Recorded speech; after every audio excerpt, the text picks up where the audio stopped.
This is the moment the American economy began eating itself alive. If you look at the port of Houston right now, Tuesday, April 14th, 2026, at 6:47 a.m. Central Time, you will see something that has not happened in 40 years. You will see 73 oil tankers anchored in the Gulf of Mexico, engines idling, going absolutely nowhere. You will see refinery workers standing outside locked gates, staring at their phones.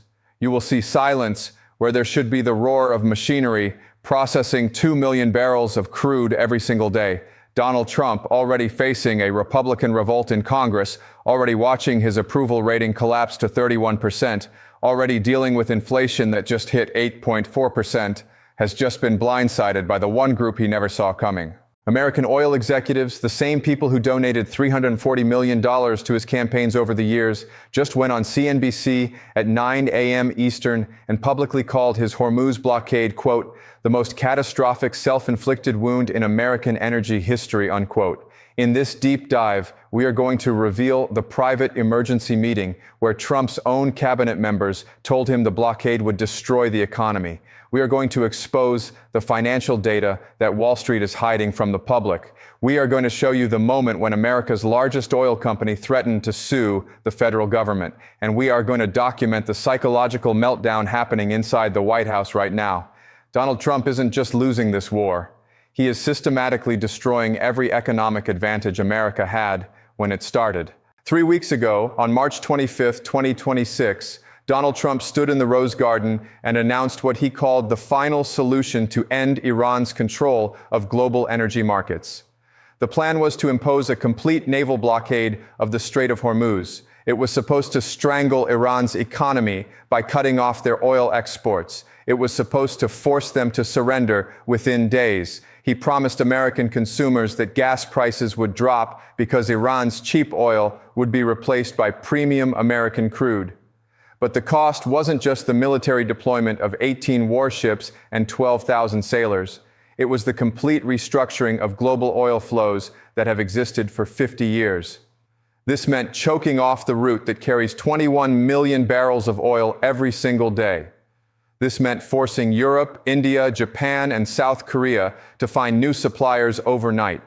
This meant gambling that American shale oil could replace Middle Eastern crude that powers half the planet. The oil industry screamed in protest. ExxonMobil's CEO issued a statement within 2 hours saying this policy threatens energy security for every American family. BP's chief economist published an analysis showing the blockade would create shortages of 15 million barrels per day that nobody could fill. The American Petroleum Institute, representing every major oil company, sent a letter to Congress warning of economic catastrophe, but Trump dismissed them all. He went on Fox News and said these executives are weak and they don't understand strength. He said the oil companies are just worried about losing profits from Iranian contracts. Trump gambled that the world would simply accept American oil as a substitute. He assumed global markets would adapt in 72 hours. He assumed the American economy could survive the transition period. He assumed wrong. At 4:23 a.m. Eastern Time on April 10, 2026, the USS Carl Vinson Carrier Strike Group established the blockade perimeter 30 miles north of the Strait of Hormuz. For 6 hours, there was tense silence. No ships attempted to cross. Iranian gunboats stayed in port. The world's oil markets held their breath, waiting to see if this was real or just another threat. Then at 10:47 a.m., a Liberian-flagged oil tanker carrying 2 million barrels of Saudi crude approached the line. The Vinson ordered it to turn back. The tanker's captain radioed that he was carrying oil for Japan, not Iran, and demanded passage under international maritime law. The American destroyer USS Michael Murphy fired warning shots across the tanker's bow. The tanker stopped dead in the water. Within 30 minutes, 17 more tankers appeared on radar, all converging on the strait. The naval blockade had just shut down the most critical energy choke point on planet Earth. But this was just the beginning. While the Navy was turning back tankers in the Gulf, global oil prices were also spiking in New York. At 11:15 a.m., Brent crude jumped from $89 per barrel to $127 per barrel in 18 minutes. Trading algorithms went haywire. The New York Mercantile Exchange triggered 3 automatic circuit breakers to stop panic selling. CNBC showed live footage of traders screaming into phones on the exchange floor. At that exact same moment, American refineries along the Gulf Coast started shutting down their operations. Marathon Petroleum announced it was halting production at its Texas City facility because it couldn't get the specific grade of crude it needed. Valero Energy followed 7 minutes later. Phillips 66 went offline at their Beaumont refinery. And most shockingly, at 12:33 p.m., the CEO of Chevron went live on Bloomberg television and said, "We cannot run our refineries on West Texas crude alone. We need Middle Eastern heavy crude to blend our gasoline, and this blockade just cut off our supply." Pause. The market doesn't care about military strength. It cares about molecules. American shale produces light sweet crude. Refineries need heavy sour crude from the Middle East to make gasoline, diesel, and jet fuel. You cannot substitute one for the other without completely rebuilding a $400 billion refinery infrastructure. Trump had just blockaded the oil that American companies desperately need. Within 2 hours, gas prices at the pump jumped 67 cents per gallon. In California, prices hit $7.23 per gallon. In New York, $6.89. The American Automobile Association issued an emergency alert telling drivers to fill up immediately before prices go higher. But the nightmare was spreading faster than anyone predicted. While gas stations were raising prices across America, airlines were also grounding flights in Europe. Lufthansa announced the cancellation of 340 flights because jet fuel prices had become unsustainable. Air France followed with 290 cancellations. British Airways grounded its entire long-haul fleet to Asia. At that exact same moment, Japan's Ministry of Economy announced emergency oil rationing. South Korea declared a national energy crisis. India's government held an emergency cabinet meeting at 2 a.m. local time to discuss economic survival options. And most devastatingly, at 3:47 p.m. Eastern, China's foreign ministry spokesman stood before cameras in Beijing and said the United States has just weaponized the global economy against the entire world, and China will respond with appropriate measures. The Shanghai Stock Exchange, which had been closed during the initial blockade, opened 17 minutes later. Chinese stocks dropped 11% in the first hour of trading. The Hong Kong Hang Seng Index fell 14%. The Nikkei in Tokyo crashed 9%. Every major Asian market was in free fall. Back in Washington, Treasury Secretary Janet Yellen was on a secure call with the president at 4:15 p.m. Sources in the Treasury Department say she told Trump the dollar was under attack in currency markets. The euro had jumped 8% against the dollar. The yuan had appreciated 6%. Every country in the world was dumping American bonds. At 5:02 p.m., the Federal Reserve issued an emergency statement saying it was monitoring markets closely and stood ready to provide liquidity. That is central bank language for we are watching the financial system start to break. The stock market had already closed by then, but futures trading told the story. The S&P 500 futures were down 892 points. The Dow futures had dropped 2,240 points. Analysts on CNBC were using words like Black Monday and 1929 and catastrophic. According to leaks from staffers inside the West Wing, an emergency National Security Council meeting took place at 7:30 p.m. on April 10th. The participants included the President, the Secretary of Defense, the Chairman of the Joint Chiefs, the Treasury Secretary, the Energy Secretary, and the Director of National Intelligence. The topic was whether the American economy could survive its own blockade. Treasury Secretary Yellen spoke first. "Mr. President, we are looking at oil at $140 per barrel by Friday. We are looking at $8 per gallon gasoline nationwide within 10 days. We are looking at inflation hitting double digits. Every economic model we have run shows a recession beginning in May." Defense Secretary Austin cut in. "The military situation is also deteriorating. We have 18 ships holding a line that stretches for 60 nautical miles. Iran has 2,000 anti-ship missiles on the coast. We are a static target. If they decide to attack, we will take casualties." The Energy Secretary added, "We are getting calls from every major oil company in America. They are threatening to sue the federal government for violating their contracts. Chevron has $17 billion in Middle Eastern supply agreements that this blockade just destroyed. ExxonMobil is demanding compensation. These are not small claims. We are looking at legal liability in the hundreds of billions." Trump reportedly responded by slamming his hand on the table. "These companies are disloyal. These executives are weak. I made them rich, and now they are stabbing me in the back." It was a cold, calculated business decision happening in boardrooms across America. They looked at Trump's blockade, which was destroying their supply chains. They looked at oil prices, which were killing their profit margins. They looked at a president who had just bet their entire industry on a military gamble without asking them. They realized Trump had become a liability to American capitalism itself. The decision was made by the CEOs of America's 5 largest oil companies on a private conference call at 9 p.m. that night. Someone leaked the audio to the Wall Street Journal 3 days later. You hear the CEO of ExxonMobil saying, "We need to go public with our opposition or we are going to be blamed for the economic collapse that is coming." The CEO of Chevron responds, "Are we really going to declare war on a sitting president?" The ExxonMobil CEO says he already declared war on us when he blockaded our oil. We are just defending ourselves. A third voice, believed to be the CEO of ConocoPhillips, says, "I have already drafted a statement. We release it tomorrow on CNBC before the market opens. We make it clear this policy is destroying American energy security and we demand it end." There is a long silence on the call. Then you hear the ExxonMobil CEO say all in favor. 4 voices say agree. The call ends. Why did American oil companies turn on Trump? Follow the money. These corporations are creatures of global markets. They don't care about presidents. They care about quarterly earnings. But they wanted stable energy prices, not $140 oil that crashes the economy and destroys demand. Sources say the CEO of ExxonMobil had a one-on-one call with Trump on April 11th. The message was simple: end this blockade or you will lose Texas in the midterms. Oil workers vote Republican. When they see $8 gas, they blame you. This shifts power from the White House to corporate boardrooms.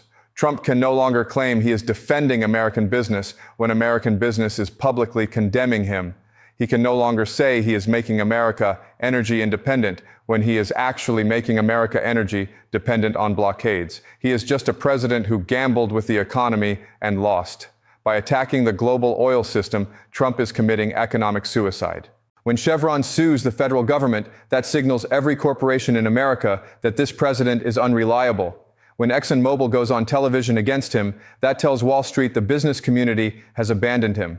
What historians will call the great corporate divorce of 2026. This is not a policy disagreement. This is the moment when American capitalism decided it could not afford Donald Trump anymore. The legal ramifications are devastating. The Justice Department has confirmed that 6 major oil companies have filed preliminary injunctions in federal court. The claims include breach of contract violations, regulatory takings under the Fifth Amendment, and violation of international trade agreements. This isn't Iran suing America. This is ExxonMobil suing Trump. When your own corporations take you to court, you have lost control of the economy. If these cases proceed to discovery, Trump's communications about the blockade become evidence.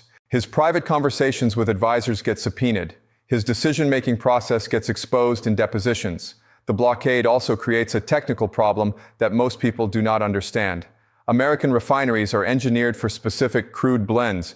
A refinery designed for Saudi heavy crude cannot process West Texas light crude without extensive modifications costing billions of dollars and taking years to complete. Here's why this matters. When Trump blocks Middle Eastern oil, he doesn't just create a shortage. He creates a compatibility crisis. It is like trying to charge an iPhone with an Android cable. The molecules don't match the machinery. The result is that even with unlimited American oil, refineries shut down because they cannot process it. Here's the domino effect. If oil stays above $130 per barrel for 30 days, then American inflation exceeds 10%. If inflation exceeds 10%, then the Federal Reserve raises interest rates to 8%. If interest rates hit 8%, then housing prices collapse and the stock market enters a bear market. If the stock market crashes, then Trump's approval rating drops below 25% and Republicans lose 40 House seats in the midterms. We're looking at a complete political realignment triggered by one blockade. China is watching this catastrophe very closely. They see that America just made itself weaker, not stronger. They see European allies furious at Trump for destroying their energy supplies. They see Japan and South Korea questioning whether America can be trusted as a security partner. A desperate president can be manipulated by offering him an off-ramp. China has already announced it will send oil tankers through the blockade under naval escort. They are daring America to start a war. They know Trump cannot afford to fire on Chinese ships when his own economy is collapsing. Where is Mitch McConnell? Silence. The Senate Republican leader has not defended the blockade, not given a speech supporting it, not appeared on television to back the president. Why? Because his donors are oil executives who are now suing Trump.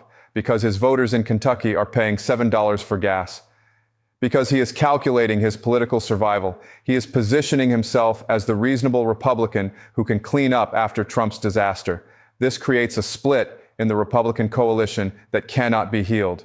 On one side, MAGA loyalists who believe Trump can do no wrong and the blockade is a brilliant strategic move that will work eventually. Their motivation is tribal identity and media bubble reinforcement. On the other side, business Republicans who are watching their retirement accounts evaporate and their companies get destroyed by economic chaos. Their motivation is money and survival. A divided party cannot win elections. When your base is fighting over whether destroying the economy is good or bad, you have already lost. Reports from White House staffers describe a president who is sleeping only 3 hours per night. He is rage tweeting at 4 a.m. about disloyal executives. He keeps asking advisors the same question over and over. Why don't people understand I'm making America strong? He is experiencing what psychologists call cognitive dissonance. The reality of economic collapse contradicts his belief that he is winning. His mind cannot reconcile the gap, so he lashes out at everyone around him. Staff are limiting his access to economic data because seeing bad numbers triggers hours of angry rants. The blockade isn't just a military operation, it's a mirror. It represents the fundamental delusion that has defined Trump's entire approach to power. He believed he could bend economic reality through force of will. He believed markets would submit to his demands. He believed he could fight the world and win. Trump wanted energy dominance. He ended up with energy dependence on the very blockade that is strangling America's economy. You can manipulate media coverage, but you cannot manipulate the price of oil. You can spin poll numbers, but you cannot spin empty gas stations. You can deny inflation data, but you cannot deny the cost of groceries. The ultimate truth is that reality always wins. So where are we? Trump is isolated in the White House, watching television coverage of protests at gas stations nationwide. The American Petroleum Institute has turned on him. The U.S. Chamber of Commerce has issued a statement demanding the blockade end immediately. The Business Roundtable has requested an emergency meeting with Congress to override the president. He is the most powerful man in America, and yet the most powerless to stop what he started. As we head into the next 2 weeks, expect increasingly erratic behavior. Trump will try to blame oil executives for being greedy. He might try to nationalize refineries and claim emergency powers. He could even threaten to arrest CEOs who criticize him publicly. But the irreversible damage is already done. The business community has abandoned him. When ExxonMobil and Chevron turn against you, there's no path back. The Republican coalition is shattered. The corporations that funded the party for 50 years have declared independence. When your donors sue you in federal court, you cannot rebuild that alliance. Subscribe. We will be monitoring Trump's response to the corporate revolt over the next 72 hours. If he doubles down on the blockade, we will break down the constitutional crisis that follows. This is the end game for a presidency that bet everything on strength and discovered it had none.